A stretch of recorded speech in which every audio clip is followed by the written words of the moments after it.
Taktik Yahudi ni, dia akan serang orang Palestin. Sebab orang Palestin agama Islam. Dia masuk kereta kebal 2-30 buah, dia tembak habis 300-400 orang, dia colek 100-200 orang. Bila masyarakat antara masa marah, dia pun keluar.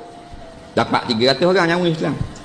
Ngeda boleh 8 bulan, setahun, dia buat pula. Nampak? Akhirnya, habis negeri orang Islam. Mayat orang Palestin dibelah, diambil perut, ambil mata, ambil jantung, digunakan untuk hospital Israel dan Amerika.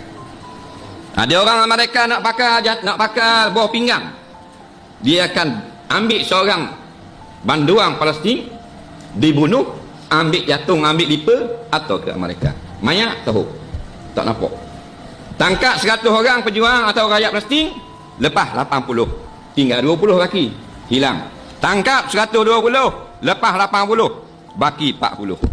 Bila ada Israel hak ni nak pakai kelaput mata, hak ni nak kulit dia terbakar, dia ambil kulit rakyat Palestin, ambil dengan mesin, ambil seorang banduang Palestin, bius, bagi pesang, tolak dengan mesin, set, tubik kulit.